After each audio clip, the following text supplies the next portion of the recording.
Aujourd'hui, on va vous montrer la différence entre l'entretien régulier d'un bureau et l'entretien en profondeur. Lorsque le chariot rentre dans l'espace bureau, il est préférable de l'entrer avec vous puisqu'il va être à proximité. Sinon, vous le laissez dans le corridor le plus près possible. Cela évite des pas inutiles.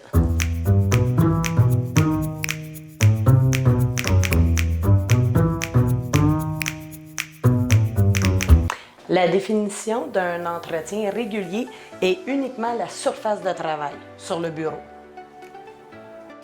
Lorsqu'on fait l'entretien, il est préférable d'utiliser une chaudière d'eau chaude avec le produit directement dedans, plutôt que d'utiliser un vaporisateur directement sur le linge. Avec la chaudière, au moins de cette façon-là, vous pouvez aller rincer régulièrement votre linge, ce qui évite de propager les microbes et les bactéries, la poussière, d'une surface à l'autre. Pour savoir quel produit est utilisé, référez-vous toujours aux affiches qui se trouvent dans les conciergeries.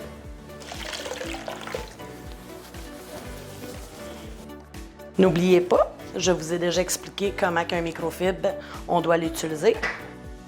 Pour l'entretien régulier, on fait simplement la surface de bureau.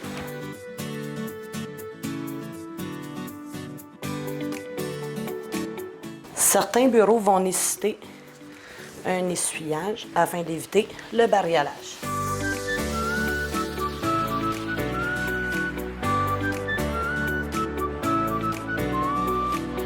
Replacez toujours les chaises à leur place. Pour tout ce qui est récupération, on doit simplement le transvider dans le sac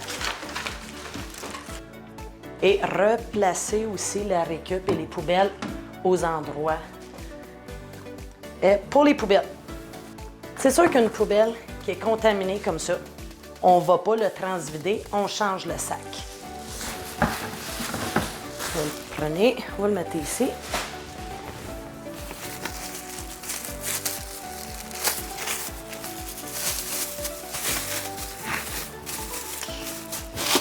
N'oubliez pas mon petit truc aussi, quand le sac est trop grand, le petit twist est rentré en dessous. Lorsqu'il est possible de transvider la poubelle afin d'éviter de changer les sacs inutilement pour rien, vous pouvez le faire. Sur un bureau, lorsqu'il y a présence de documents, strictement défendu de les soulever, les déplacer, alors on doit contourner tous les documents. Ne pas oublier de laver tout ce qui est interrupteur. Et bien important aussi, les poignées.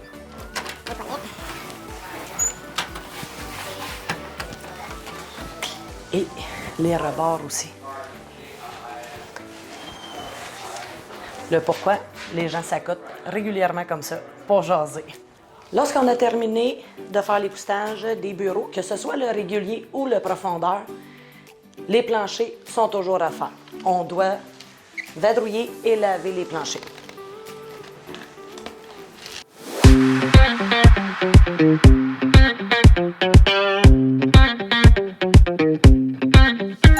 Maintenant, pour les profondeurs, tout ce que je vous ai montré dans la formation pour le régulier, vous devez l'inclure aux profondeurs.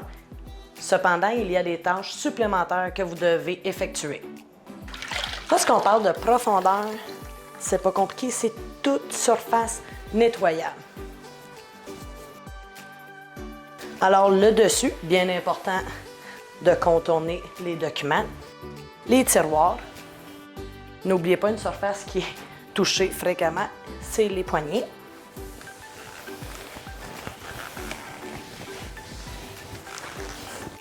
Vous devez nettoyer aussi les côtés.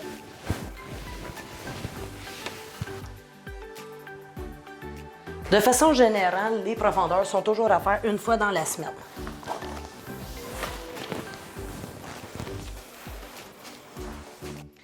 Quand on parle de profondeur, ça inclut aussi le dessus des prises,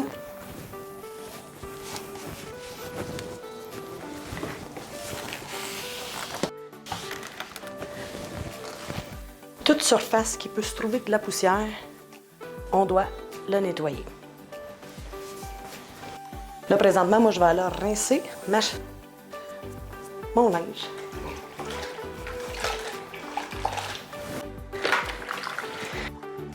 Moi, personnellement, je rince régulièrement mon linge.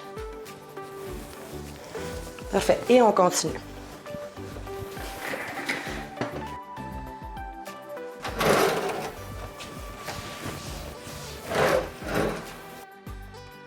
On soulève les téléphones, un agrafeuse, une boîte de Kleenex, ça se soulève. La seule chose qu'on ne peut pas soulever, c'est les papiers.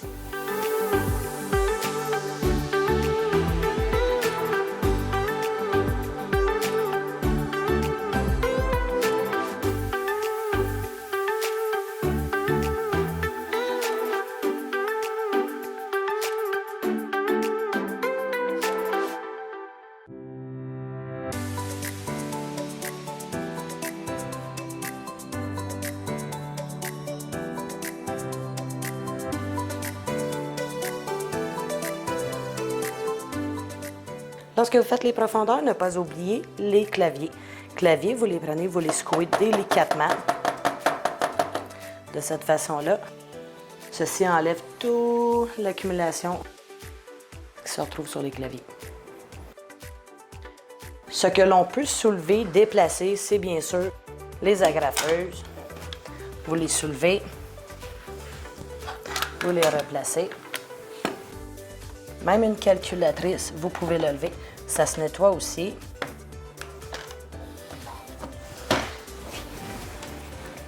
Ne pas oublier les pieds.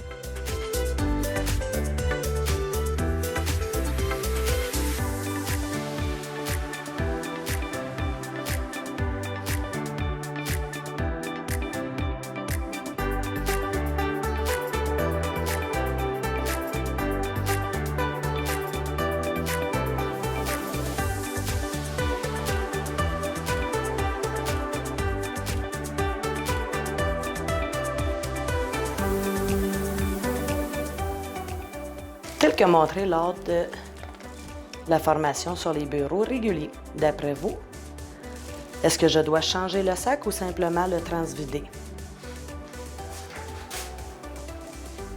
Il y a du manger.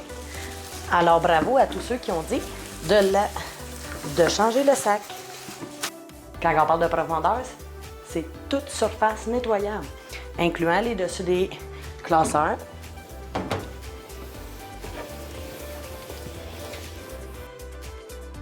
Le dessus des cadres ou celui-ci, le devant, il était vraiment dur.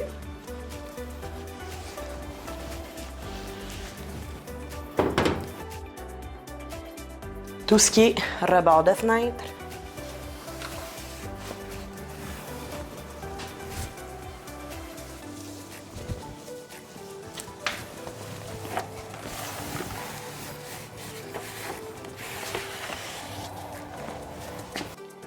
Pour les écrans, vous prenez un microfibre qui n'a pas été utilisé, à sec, et simplement enlever la poussière qui s'y trouve.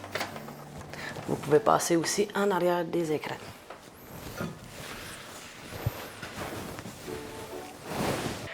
Lorsqu'on nettoie un téléphone, ce n'est pas uniquement le dessus. On doit le soulever et aussi nettoyer en dedans. Et ici, on passe doucement. Puis on passe aussi en arrière.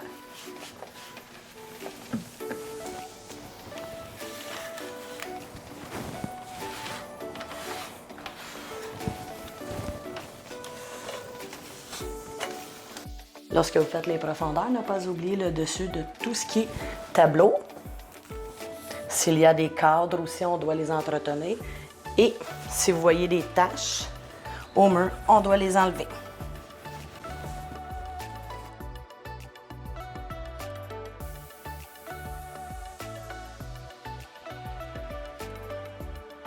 À l'occasion, si vous voyez que la poubelle ou la récup sont sales, vous prenez votre linge humide et vous lavez l'extérieur et l'intérieur.